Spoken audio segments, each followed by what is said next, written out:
The letter was taped to my front door like a warning shot. Bright red ink across the top read, "Final notice violation." My stomach turned before I even opened it. I knew exactly who it was from.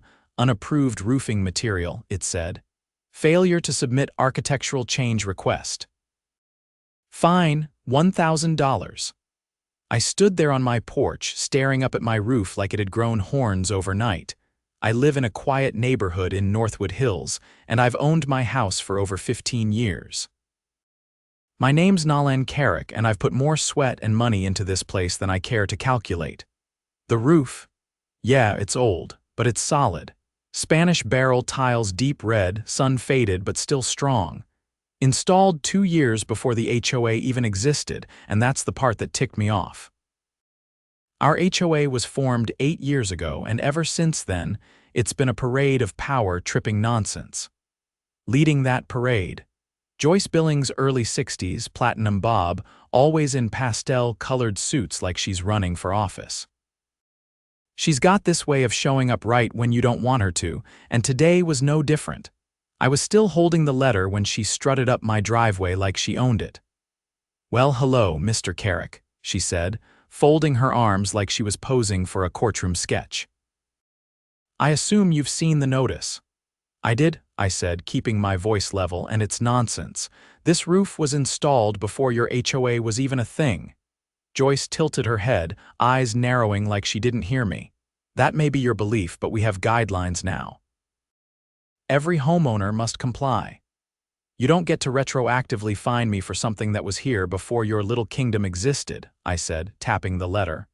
"This roof's been here since 2007. Your HOA kicked off in 2015. That's an 8-year gap, Joyce." She gave me this faux sweet smile.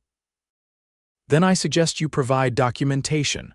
Otherwise, the fine stands, and non-payment will result in a lien." That was it. I'd had enough of her games. "Fine," I said. "You want documentation. You'll get it." I spent the next 3 hours digging through boxes in my garage until I found the dusty folder with the original roofing permit.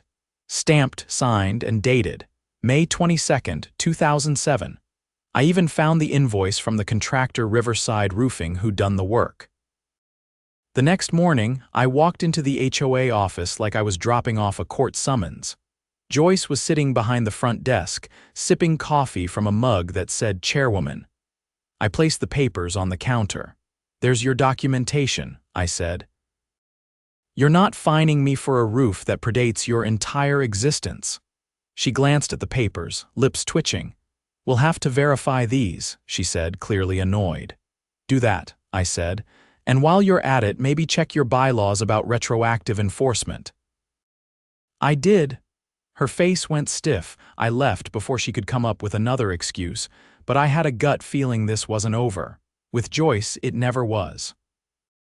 HOA story HOA stories Homeowners Association stories by the end of the week.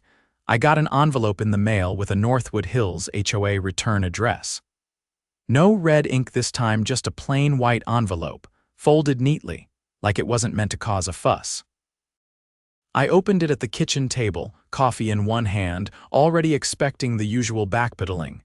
Instead, I found something worse. The letter claimed that upon further investigation, the HOA could not verify that my roofing materials were consistent with the aesthetic character of the neighborhood. The fine hadn't been dropped, it had doubled. $2,000, due in 10 days. There was a new line added too. Failure to comply may result in mandatory arbitration and further legal action.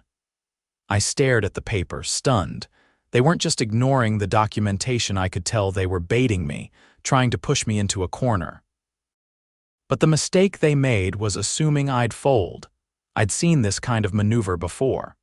Before I retired, I served on the City Planning Commission for nearly 15 years. Zoning disputes, easement battles, and yes, more than a few HOA overreaches. I knew their tactics. Sheltering power behind vague language, hoping residents wouldn't push back hard enough to uncover the cracks. I wasn't just going to push back, I was going to shine a floodlight on every one of their cracks. The next morning, I drove to the county clerk's office. I requested the full filing history of the Northwood Hills, HOA, their incorporation papers, the community charter, and most importantly, the original governing documents. The clerk, an older guy with a badge clipped to his windbreaker, raised an eyebrow when I told him what I was looking for. "Let me guess," he said, flipping through a folder. "Joyce Billings again? You know her." "Oh, everyone in this building knows her. She's filed 3 amendments to the HOA charter in the last 6 months. Most of them poorly written." He handed me a manila folder thick with photocopies and stapled addendums. I took it straight to a friend of mine, Melinda Cates, an attorney who specialized in property law. She owed me a favor for helping her get a zoning variance approved 2 years back. We sat in her office, a modest space above a nail salon, while she scanned the documents. "They're trying to rewrite architectural rules retroactively," she said, tapping one of the paragraphs. "This clause here, it was added last month. They're trying to apply current aesthetic requirements to homes built long before the HOA was formed." "Can they do that?" "Not legally," she said, "but they're banking on the fact that most people won't challenge it. They'll either pay the fine or cave to the pressure." I leaned back in the chair. "What happens if I don't?" "They'll try to escalate, arbitration, maybe even threaten foreclosure if they slap on enough fines, but if you take this to court, you'll win. With that roofing permit and the date of HOA formation, you've got them nailed." I left her office with a folder full of legal notes and a plan taking shape in my head. The next morning, I printed out copies of everything: my original roofing permit, the contractor's invoice, the county records, and Melinda's annotated breakdown of their illegal clause. I walked it straight into the HOA's monthly meeting. I hadn't been to one in years. They held it in the clubhouse on the edge of the neighborhood, an over-decorated space with fake ficus trees and folding chairs set in rows. About 24 people were already seated when I walked in. Most of them older, some sipping coffee, others just bored. Joyce was at the front, standing behind a folding table with a microphone clipped to her lapel. As soon as she saw me, her expression tightened. "We'll now open the floor to residents," she said. "Please keep your comments to under 3 minutes." I didn't waste time. I took the mic, placed my folder on the table in front of her, and looked at the room. "My name is Nolan Carrick. I've owned my home here since long before this HOA existed. I'm here because I received a fine for a roof that was installed years before this board was ever formed. I provided documentation, and instead of acknowledging it, the HOA doubled the fine and threatened legal action." A few heads turned. People started murmuring. I lifted a sheet from the folder. "Here's my roofing permit dated 2007. And here's the invoice from Riverside Roofing, same year. You'll notice the HOA wasn't incorporated until 2015. Joyce interrupted, her voice sharp. "Mr. Carrick, this isn't the place for..." "It's exactly the place," I said, "because this affects every homeowner here." More murmurs. A few people nodded. An older man in the back stood up slowly. "I've got the same roof tiles," he said. "They sent me a warning letter too." I held up another sheet. "This is a copy of the HOA's own charter. The clause they're using to fine us was added last month. It wasn't in the original agreement. They're trying to apply new rules to old homes. That's not just unethical, it's illegal." Joyce stepped around the table, voice shaking slightly. "We have the authority to enforce community standards. Not retroactively, you don't," I said. "You can't penalize people for something that was never against the rules when it was done. That's textbook overreach." I turned to the crowd. "If they can fine me for a roof installed before the HOA existed, they can fine any one of you for anything they decide doesn't match. What's next? Your fence, your driveway, your paint color from 15 years ago." Another homeowner stood up. A woman in her 40s, sharp blazer, arms crossed. "I repainted last year. They told me I needed to repaint again because the shade didn't match the approved neutral palette. That palette wasn't even published when I painted." Joyce's composure cracked. "This is not a court of law. This is a voluntary committee." Melinda had warned me she might try that angle. Not when you're filing liens against homes it isn't, I said. Then it becomes a legal matter. And I've already filed a complaint with the city's housing department. They've opened an investigation. Joyce froze. I didn't stop there. I placed the final sheet on the table. And I've submitted a petition to call a special vote to remove the current board for abuse of authority. So far, I've got 33 signatures. I need 15 more. A man from the second row stood up and raised his hand. Make it 34, someone else called out. 35, Joyce's face lost all color. I stepped back from the mic. You've forgotten who actually owns these homes. We're not tenants in your building. We're neighbors. And your job was to protect the community, not control it. The meeting spiraled from there. People stood up, shouting questions, demanding copies of the documents. Joyce tried to regain control, but it was like trying to put a lid on a boiling pot. The board members looked panicked, whispering to each other. By the time I walked out, 5 more people had added their names to the petition. I left a stack of copies on the table for anyone else who wanted one. That night I got a call from Melinda. I just got word, she said. The city's housing compliance office is sending someone out next week. They've flagged the HOA for potential violations of state property code. I looked out the window at the roof Joyce hated so much. The same roof that had seen storms, heat waves, and now, the start of something bigger. The HOA had counted on silence, on fear, on people not knowing their rights, but the silence had broken, and I wasn't the only one speaking up anymore. 3 days after the meeting, 2 men in city-issued windbreakers knocked on my door. I recognized the clipboard one of them held before they even introduced themselves. Code enforcement. The younger one, a wiry guy with horn-rimmed glasses, introduced himself as Inspector Greaves. His partner, an older man with a thick New England accent, was Officer Dalton from Municipal Property Oversight. They'd been dispatched by the city's Housing Compliance Division. We're here to follow up on documentation you submitted, Greaves said, glancing at the roofline. There are concerns regarding retroactive enforcement by your HOA, especially around architectural codes that didn't exist when some of these homes were built. I led them around the back and showed them the original contractor invoice still sealed in my plastic sleeve with the permit. Greaves snapped a few photos while Dalton jotted something on his form.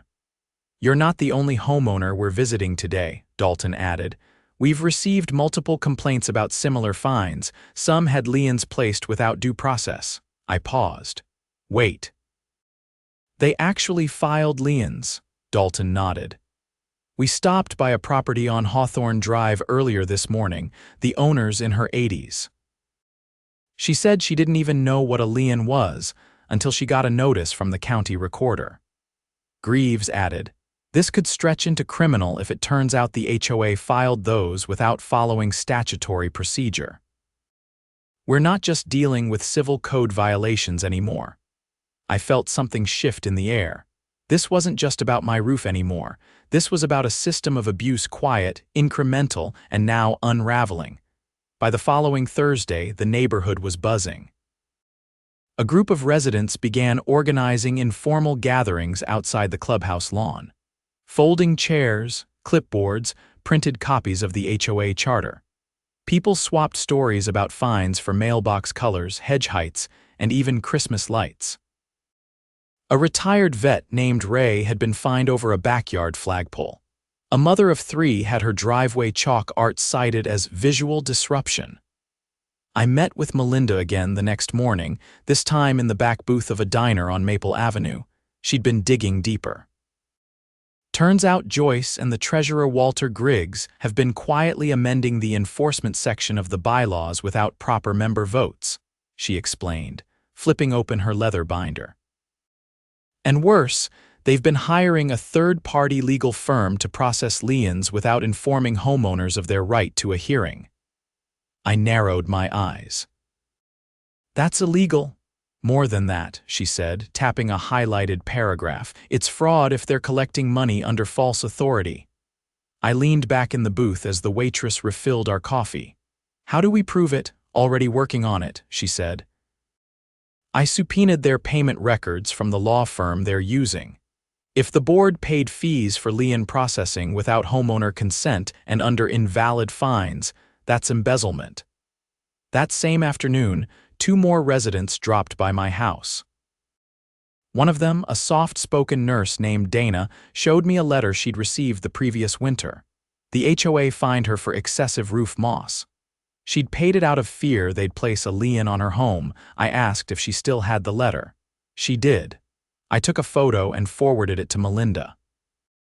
The next week, the city posted a notice on the HOA office door, under investigation by the Department of Housing Compliance. I watched Joyce from across the street as she marched up, read the notice, then stormed back to her car without unlocking the door. She didn't know I was sitting in my truck watching. That night, I got another knock, this one quieter. It was Harold, one of the HOA's board members. He looked worn down, like someone who hadn't slept in days. "I didn't know what she was doing," he said, glancing over his shoulder. "Joyce told us the legal fees were routine maintenance. I never saw the invoices." "She never disclosed the lien process to the board," I asked. She said we didn't need to know. That it was streamlined compliance. We weren't even allowed to see the legal contracts unless we submitted a written request. I nodded slowly. "Would you testify to that?" He hesitated. Then he nodded. Within 72 hours, Melinda filed a formal complaint with the local district attorney's office. The next morning, investigators showed up with a warrant. They entered the HOA office with gloves and boxes, seizing hard drives, file cabinets, and what looked like a checkbook register. By the end of the week, it was all over the local news. Northwood Hills HOA under criminal investigation for fraudulent liens. The segment featured interviews with Dana, Ray, and even the elderly woman from Hawthorne Drive. Joyce wasn't available for comment. The next month was a blur of motions, affidavits, and emergency board meetings.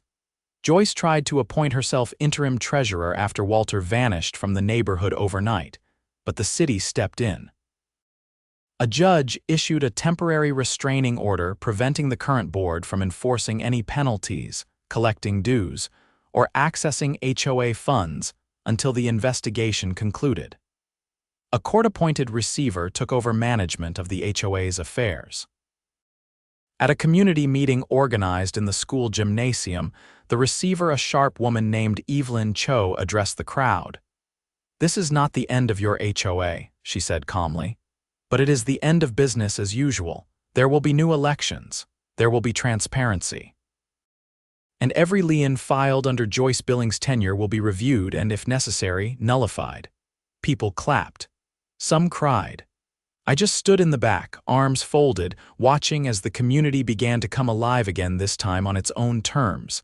Melinda approached me outside afterward. "You know," she said, "when you first came to me, I figured we'd get the fine dropped and that would be it." "Yeah," I said, watching kids playing on the swings nearby. "I thought the same. You exposed something bigger. This kind of abuse happens more than people realize. I just didn't want to be bullied in my own home," she smiled. "Well, now you're the guy who took down a corrupt HOA. Think about that. I didn't need to. I lived it. Every lie, every threat, every forged policy dragged into the light. And not just for me. For everyone they tried to intimidate." Weeks later, Joyce was officially charged with 6 counts of fraud, unlawful lien filing, and misappropriation of funds. Her pastel suits were replaced with a court-mandated ankle monitor and a very public fall from grace. Harold stepped up as interim president until proper elections could be held. He brought in volunteers from the neighborhood to rewrite the bylaws, this time with community input. We held an open vote on every section. No backroom deals, no hidden clauses. Just neighbors building something fair together, and my roof. Still standing, still red, still mine. The new board elections were scheduled for a Saturday morning in early September. We met in the elementary school cafeteria, folding tables set up in rows, ballots counted by hand with 2 city-appointed observers present. Over 70 residents came out, more than half the neighborhood. The turnout itself said more than words ever could. I had no interest in running for office. I'd done my part, but I did nominate Harold, the quiet board member who'd come forward when it counted. He was voted in unanimously. 2 others were elected as well. Dana, the nurse who'd been fined over roof moss, and a retired school administrator named Melva who brought a folder an inch thick with suggestions on transparency and record keeping. With Joyce formally removed and under criminal indictment, the atmosphere shifted. People talked more, neighbors who'd kept to themselves now waved from their porches. The threat that had loomed over us for years had been replaced by something unfamiliar. Trust. Still, one thing gnawed at me. A week after the elections, I invited Melinda back to the house. I had some loose ends I needed her help tying off. I don't think Joyce was acting alone, I said as we sat at my dining table. Walter disappeared the day after the investigators showed up, and remember that law firm, the one Joyce hired to file the liens, Melinda nodded. Rutherford and Klein. Shady, low-tier firm. They've been involved in a few questionable HOA cases statewide. What are you thinking? I want to find out where the money went. Not just the fines, but the dues, the legal fees, the so-called administrative expenses. Melinda had already subpoenaed the HOA's financials during the fraud hearing. Now that the board had changed, she had full access. She called Evelyn Cho, the court-appointed receiver, and arranged a meeting. 2 days later, we were seated in a conference room at the city housing office. Evelyn slid a binder across the table. She wore reading glasses and flipped pages as she spoke. Bank records show that over the last 3 years, just under $160,000 was withdrawn from the HOA's operating account under the category Consulting and Legal Services. The problem is, only about $40,000 of that can be traced to actual invoices, most of it from Rutherford and Klein. Where's the rest? I asked. That's the issue, Evelyn said. The remaining $120,000 was withdrawn using cashier's checks, signed by Walter Griggs, countersigned by Joyce. Melinda leaned forward. Did either of them have board approval for those expenses? None on record. No meeting minutes. No member votes. No paper trail. It's theft. We knew the city had its hands full prosecuting Joyce for the fraudulent lien scheme, but this was bigger embezzlement of community funds on a scale nobody had anticipated. Evelyn filed a report with the district attorney's white-collar crimes division. Once they verified the discrepancies, they issued arrest warrants for both Joyce and Walter. Joyce, already out on bail, was rearrested. This time, she didn't get to go home. The judge revoked her bond entirely. Walter, however, had left the state. It took 3 weeks, but they tracked him down in a beach town outside Corpus Christi, living under a different name in a month-to-month rental. When the police brought him in, his suitcase was already packed. The indictment was read out in full at the preliminary hearing. 7 counts of felony theft, 2 counts of conspiracy to commit fraud, and 1 count of obstruction. The court froze their assets, including Joyce's brokerage accounts and Walter's jointly owned property in Del Rio. The neighborhood watched it unfold in real time. Residents gathered in backyards with lawn chairs and phones, following every court update as if it were a playoff series. But no one was cheering. Not really. There was too much damage to celebrate. At the sentencing hearing, Dana stood up to deliver a community impact statement. She described the stress of receiving a lien notice while juggling night shifts and raising 2 kids. She talked about the real fear that she might lose her house over something she never agreed to. Others followed. Ray described how he'd nearly sold his home just to get away from the harassment. Melva talked about the dozens of residents who'd simply paid the fines to avoid confrontation. The judge listened. When it was my turn, I didn't talk about the roof. That part was over. Instead, I told him about what followed the investigation, the documents, the names that kept surfacing. I said that Joyce and Walter didn't just misuse funds. They weaponized a position of trust against the very people they were supposed to serve. In the end, the judge handed Joyce 5 years. Walter got 3 with an additional 18 months probation. The court ordered full restitution of the stolen funds to be paid back to the HOA over the next 10 years. Their assets were liquidated, and the new board set up a restoration fund with the proceeds. No one clapped. No one needed to. That winter, the new board held a town hall. Harold stood at the front, no microphone, just a clipboard and a list of agenda items written in plain language. No legalese, no condescension. He read each one, then opened the floor. "I'd like to propose we establish a homeowner bill of rights," Melva said. "Something simple, nothing hidden in subclauses, just the basics, what the board can and can't do, what the residents are entitled to." Harold nodded. "Let's draft it together." In the weeks that followed, we did just that. People who'd never met outside of block parties sat around tables with coffee and notebooks. We wrote it ourselves. We built in transparency rules, mandatory homeowner votes for bylaw changes, term limits for board members, and an independent ethics committee made up of volunteers. We even added a clause requiring that all architectural guidelines be grandfathered permanently. No more retroactive enforcement. No more guessing games. When it was done, we voted on it. 92% approval. I didn't run for the ethics committee, but they asked me to serve as an advisor. I said yes. Not because I wanted the job, but because I knew what it felt like to be blindsided, and I didn't want anyone else to go through that. Spring came early that year. The lawns looked greener. Maybe it was the rain, maybe it was the mood. People stopped calling it the HOA. They called it the board, and not with dread in their voices. The fear was gone. I still have the roof. Still the same tile. Never had to touch it. Never got another letter about it. Sometimes I sit on the porch and watch the neighborhood move, kids biking, dogs barking, people waving from across the street. It's not perfect, but it's better. We took something corrupted and rebuilt it by hand, not because we had to, but because it was ours.